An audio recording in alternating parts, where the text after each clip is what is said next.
अस्सलाम वालेकुम dear students. आज के लेक्चर में हम फिज़िकल केमिस्ट्री में ऑर्डर फ्रैक्शन थर्ड ऑर्डर तक डिफरेंट केसेस को स्टडी कर चुके हैं। नेक्स्ट हम जो देखेंगे वो है मेथड्स कि किन तरीक़ों से हम ऑर्डर फ्रैक्शन को डिटरमिन कर सकते हैं। तो इसके बारे में अगर आप जनरली देखें तो बहुत सारे वेज़ हैं जिससे हम ऑर्डर ऑफ फ्रैक्शन को डिटरमिन कर सकते हैं। सबसे पहला मेथड है method of trial. Method of trial में क्या होता है कि आपके पास कोई भी केमिकल रिएक्शन जो कि आपके पास लेबॉर्ट्री में परफॉर्म किया जाता है उसका डाटा कलेक्ट किया जाता है। अब उस डाटा की मदद से जो भी केमिकल उसकी काइनेटिक्स है उसमें कंसंट्रेशन ऑफ रिएक्टेंट्स और प्रोडक्ट्स को मैयर किया जाता है डिफरेंट टाइम इंटरवल्स के साथ। तो उसमें कुछ फिर एनालिसिस किए जाते हैं, जैसा कि नंबर 1, if the values of time and concentration are substituted in first order equation and the value of the rate constant comes out to be constant, then the reaction is first order.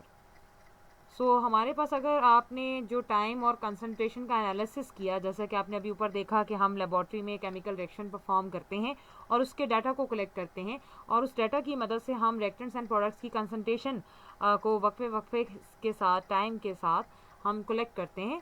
तो अगर आपको वो factors constant मिल रहे हैं और वो आपके पास first order equation में आपके पास सब्सटीट्यूट करने के बाद अगर वो कांस्टेंट है तो इसका मतलब ये है कि हमारा जो रिएक्शन होगा वो फर्स्ट ऑर्डर को फॉलो करेगा। The equation for the first order is as follows, k is equal to 1/t natural log of a over a minus x. Second है कि अगर if the data are substituted in the second order reaction and we get the value of the rate constant k same in all the readings, then the reaction is second order. The equation is as follows. तो अगर आपका data अगर आप first order में आपने place किया और आपकी इक्वेशंस कांस्टेंट नहीं आ रही, रिजल्ट्स कांस्टेंट नहीं आ रहे, तो फर्स्ट ऑर्डर का तो इफेक्ट कैंसिल हो जाएगा। तो सेकंड ऑर्डर की इक्वेशन अगर आपके पास कांस्टेंट वैल्यू दे रही है तो इसका मतलब जो रिएक्शन हम स्टडी कर रहे हैं या जिस डाटा पर हम काम कर रहे हैं वो सेकंड ऑर्डर को फॉलो कर रहा है। और सेकंड ऑर्डर की काइनेटिक्स के लिए जो रेट कांस्टेंट है that is equal to 1/t natural log of b a minus x over a b minus x. And third condition is that if the data satisfy the third order equation, then the reaction is third order. तो simply हम यहाँ से समझ जाएंगे, it means that all the order of reaction is determined with that equation which gives a satisfactory constant value of k. So आपने देखा कि किसी भी इक्वेशन में पुट करने के बाद अगर हमें रिजल्ट्स उस इक्वेशन के अकॉर्डिंग मिल रहे हैं तो हम ऑर्डर ऑफ रिएक्शन को उस इक्वेशन के साथ ही रिलेट करेंगे, चाहे वो फर्स्ट ऑर्डर इक्वेशन है, वो सेकंड ऑर्डर की है या थर्ड ऑर्डर की है। So this is the method which is called method of trial. So first of all ये मेथड सबसे पहले यूज़ किया जाता है और ये अभी भी एक्सटेंसिवली सिंपल रिएक्शंस के लिए यूज़ करते हैं। फर्दर सेकेंड वे होता है ग्राफिकल मेथड। ग्राफिकल मेथड में क्या होता है कि rate of a chemical reaction आप जानते हैं, जैसे जैसे वक्त गुजरता है, टाइम गुजरता है, तो रिएक्शन का जो रेट है वो कम होना शुरू हो जाता है। उसकी वजह क्या होती है कि हमारे पास जो है इनिशियली रिएक्टेंट्स ज़्यादा होते हैं, लेकिन वक्त के साथ जैसे वो प्रोडक्ट बनाएंगे तो हमारे पास उनकी अमाउंट कम होना शुरू हो जाती है, जिसकी वजह से रिएक्शन जो है डिक्रीज़ कर जाता है। तो जो हमारे पास प्रोडक्ट की अमाउंट है, लेट्स सपोज हम उसे एक्स कह रहे हैं, तो केमिकल रिएक्शन में ये प्रोड्यूस हो रही है और टाइम के साथ कम से कम होना शुरू हो जाती है। शुरू में ज़्यादा प्रोड्यूस हो रही थी, फिर कम होना शुरू हो गई। तो आप ऐसी सिचुएशन में जब ग्राफ प्लॉट करेंगे तो हम टाइम लेते हैं एक्स एक्सिस पर और कंसंट्रेशन ऑफ प्रोडक्ट्स लेते हैं वाई एक्सिस पर। ये जहन में रहे कि जब भी हमने फर्स्ट ऑर्डर, सेकंड ऑर्डर या थर्ड ऑर्डर की स्टडी की है और उसमें ग्राफ स्टडी किए हैं तो वो यही ग्राफ्स थे जिसमें हम टाइम को एक्स एक्सिस पर लेते थे और कंसंट्रेशंस को वाई एक्सिस पर प्लॉट किया करते थे। तो एक राइजिंग कर्व हमें मिलती है। Slope of the various points of this curve give us the instantaneous rate of this reaction at various time intervals. तो डिफरेंट टाइम इंटरवल्स पर आपको इंस्टेंटेनियस रेट की स्टडी से स्लोप की इंफॉर्मेशन मिल जाती है कि कितनी जो है भरपूर तरीके से रिएक्शन परफॉर्म हो रहा है। So it means that the value of dx over dt it can be calculated at different time intervals. अगर आपने फर्स्ट ऑर्डर रिएक्शन के लिए काम करना है तो आप उसके लिहाज से इक्वेशन यूज़ करेंगे, dx over dt is equal to k a minus x. ये आपके पास इक्वेशन ऑफ स्ट्रेट लाइन है जिसमें a minus x independent variable है विद रिस्पेक्ट टू x और dx ओवर dt ये आपके पास क्या है, डिपेंडेंट वेरिएबल है कॉरस्पॉन्डिंग टू y एक्सिस।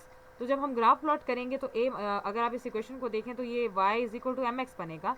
तो आप x एक्सिस पर जो है a माइनस एक्स को प्लॉट करेंगे और y एक्सिस पर जो है dx ओवर dt को प्लॉट करेंगे तो हमें एक स्ट्रेट लाइन मिल रही है और रिएक्शन हमारा फर्स्ट ऑर्डर है और ये आपके पास एंगल जो है tan थीटा है जो स्लोप यानी रेट कांस्टेंट के इक्वल होगा और यहाँ पे क्योंकि इंटरसेप्ट नहीं है तो ओरिजिन से हमारी स्ट्रेट लाइन पास करेगी।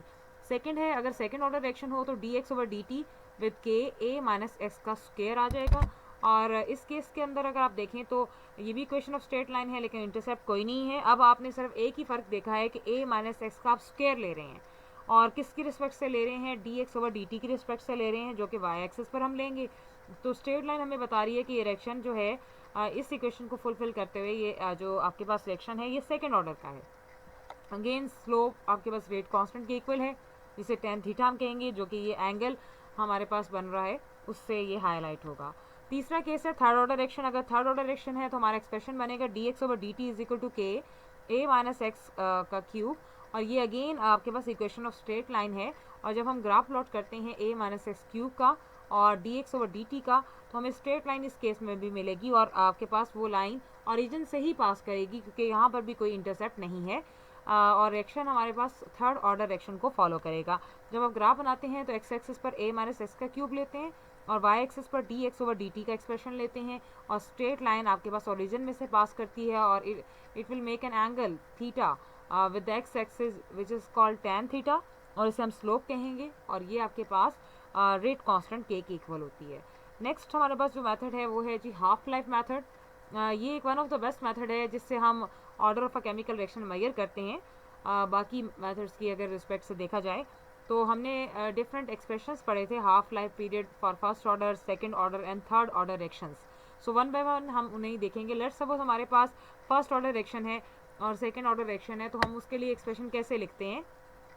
फर्स्ट ऑर्डर के लिए T half for first is directly proportional to 1 over a 0 power 0 होगी फॉर द फर्स्ट। और सेकेंड ऑर्डर के लिए आपने T half for 2 is directly proportional to 1 over a1 और थर्ड ऑर्डर के लिए आप T half with 3 is directly proportional to 1 over a की पावर 2। तो अगर आप तीनों एक्सप्रेशंस को कंक्लूड करें तो half life period for the nth order reaction वो इन्वर्सली प्रोपोर्शनल होगा इनिशियल कंसंट्रेशन के 1 less than the order of reaction. तो ये हमारा एक ओवरऑल एक्सप्रेशन बन जाता है T half with n is directly proportional to 1 over a n minus 1। So suppose कर लेते हैं we have a reaction whose order is to be measured, जिसका आपने अभी ऑर्डर निकालना है और इनिशियली कंसंट्रेशन a1 थी, हाफ लाइफ टाइम t1 था, at initial concentration a2 the half life time is t2। well the reaction is same, keeping above explanation in view we can say that हमारे पास एक expression है और हम काम करने जा रहे हैं। फर्स्ट सिचुएशन को अगर हम देखें तो इस एक्सप्रेशन पर आप पुट करें तो टी हाफ यानी फॉर फर्स्ट टाइम के लिए आप t1 पुट करेंगे और इनिशियली कंसंट्रेशन के लिए आप a के साथ 1 का नोटेशन लगाएंगे और n माइनस 1 पावर आ जाएगी। इसी तरह से हम इक्वेशन 1 कहेंगे। और सेकेंड केस के लिए आप t2 लेंगे that is directly proportional to 1 over a2 n minus 1 that is equation 2। अब इन दोनों इक्वेशंस को डिवाइड करें तो लेफ्ट हैंड साइड से डिवाइड होगी और राइट हैंड साइड से डिवाइड होगी। तो इक्वेशन हमारी बनेगी t1 ओवर t2 और दूसरी तरफ आ जाएगा जी ये जब आप इसको डिवाइड करते हैं तो आपके पास a1 ओवर a2 की पावर दोनों की पावर कॉमन है तो आप इसीलिए एक ही दफ़ा इसे लिखेंगे a1 over a2 n minus 1। तो ये हमारी इक्वेशन 3 बनेगी। We have the if we want to find out the order of fraction जो कि n से रिप्रेजेंट किया जाता है तो आप इसको कुछ इसमें चेंजेस करेंगे। तो हम इस इक्वेशन को रीअरेंज करके इसका लॉग लेंगे ताकि यहाँ से n को सेपरेट किया जा सके और इसे निकाला जा सके। सो हम नेचुरल लॉग लेंगे ऑफ इक्वेशन नंबर 3, दोनों तरफ आप लेंगे तो natural log t2 over t1 is equal to natural log a1 over a2 n minus 1।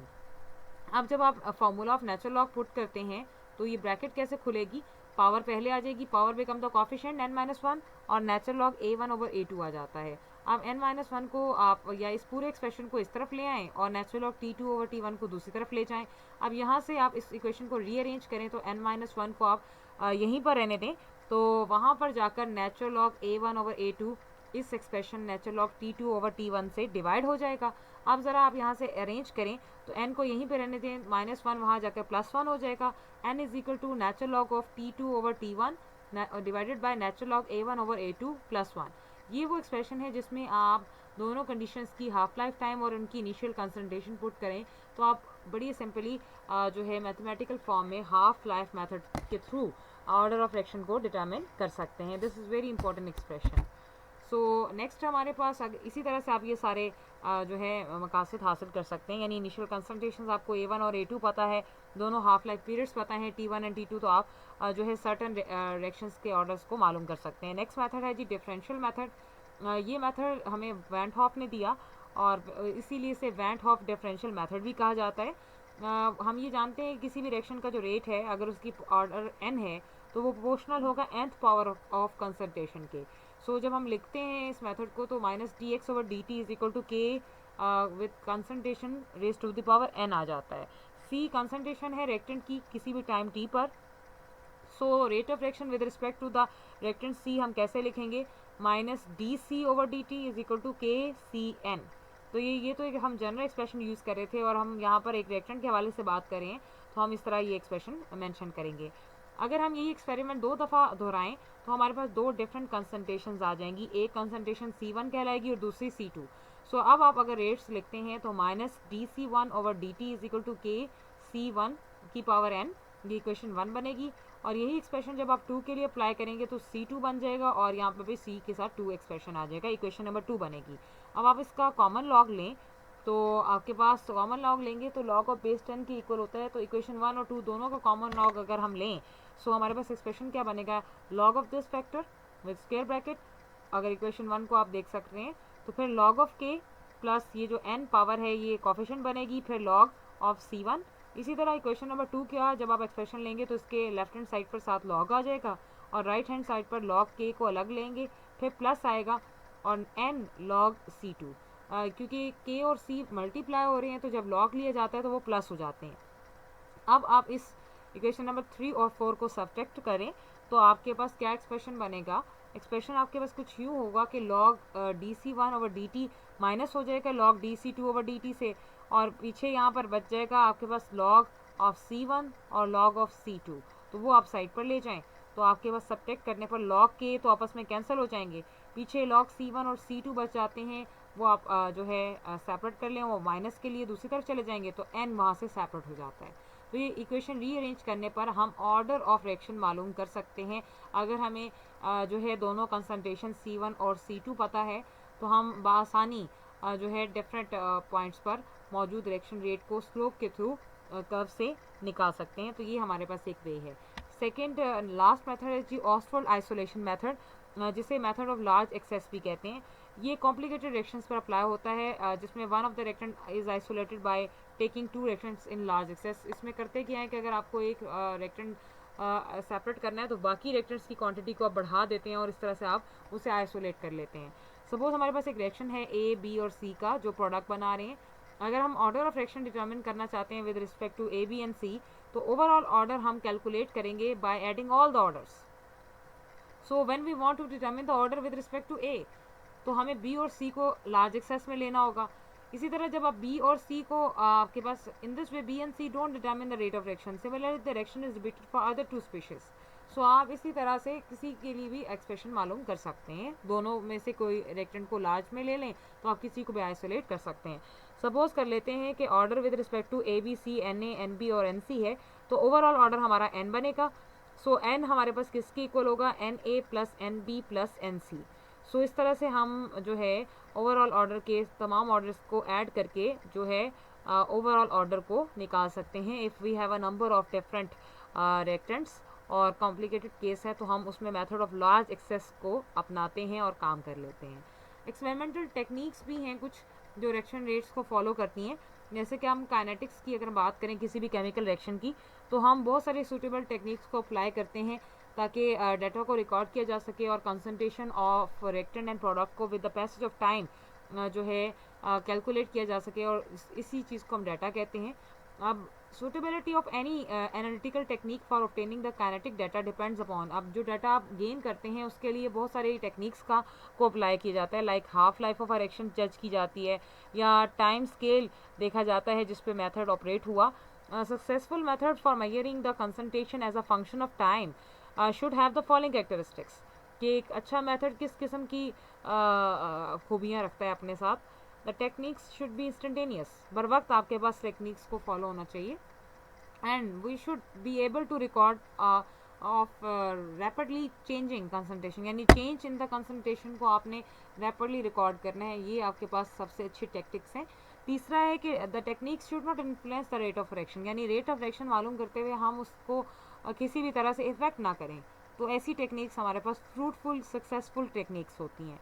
Categories of sampling techniques, अगर हम बात करें तो दो कैटेगरीज होती हैं, एक होती है डायरेक्ट सैम्पलिंग टेक्निक और दूसरा है indirect method. Direct sampling technique में हम क्या करते हैं, the sampling is followed by an actual chemical analysis, यानी आपके पास जो करेक्ट केमिकल एनालिसिस है उसको फॉलो किया जाता है और किसी भी इंस्टेंट पे एक स्मॉल लिक्विड को विदड्रॉ किया जाता है from the reaction vessel and the reaction is arrested.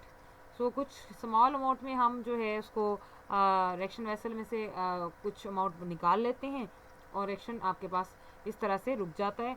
और ये हम सूटेबल प्रोसीजर से कर सकते हैं, यानी हम फॉर एग्जांपल हम सडन कूलिंग कर देते हैं या कोई एडिशन कर देते हैं एसिड या बेस की, तो वो आपके रिएक्शन को जो है स्टैटिक कर देगा। तो this is basically the arresting of the reaction. So ये एक डायरेक्ट सैम्पलिंग मेथड है। सेकेंड है इनडायरेक्ट सैम्पलिंग टेक्निक्स, इसमें हम सब्सटेंस की प्रॉपर्टी को देखकर उसके अंदर होने वाले चेंजेस को देखकर कंसंट्रेशन के साथ कोई भी कन्वीनियंट मेथड यूज़ करते हैं। फिजिकल प्रॉपर्टीज़ जो अप्लाई की जाती हैं, सम ऑफ द फिजिकल प्रॉपर्टीज जो हम देखते हैं, measurement of volume change, density का चेंज है, ऑप्टिकल अगर ऑप्टिकल एक्टिव सब्सटेंस है तो उसकी ऑप्टिकल रोटेशन को जांचा जाता है, इलेक्ट्रिकल कंडक्टिविटी जज की जाती है, स्पेक्ट्रोस्कोपी की टेक्निक है, पोटेंशियोमीट्री है, पोलैरोग्राफी है। पोलैरोग्राफी आपके पास बेसिकली इलेक्ट्रोलिसिस की टेक्निक है। इसी तरह मैग्नेटिक ससेप्टेबिलिटी है, रिफ्रैक्टिव इंडेक्स है, ये तमाम फिजिकल प्रॉपर्टीज़ हैं जिन्हें देखा जाता है। और फास्ट रिएक्शंस की स्टडी के लिए कुछ खास किस्म की एक्सपेरिमेंटल टेक्निक्स को फॉलो किया जाता है, जिसमें फ्लो मेथड है, रिलैक्सेशन मेथड है, फ्लैश फोटोलाइसिस है, मॉलिक्यूलर बीम मेथड है। These are all the methods by which we can analyse our fast reactions. तो डिफरेंट वेज हैं जिनको जस्ट आपने देख लेना है कि कौन कौन से टेक्निक्स को फॉलो किया जाता है और कैसे रेट ऑफ रिएक्शन के ऑर्डर को डिटर्मिन किया जाता है, उसकी नेचर को या उस टेक्निक को या कंसंट्रेशंस को हम फाइंड आउट करते हैं। नेक्स्ट इंशाल्लाह हम फर्दर जो है टेक्निक्स को स्टडी करेंगे कि किस तरह से रिएक्शंस के बिहेवियर केमिकल काइनेटिक्स में और क्या क्या जो है डाटा साथ लेकर आते हैं। Best of luck.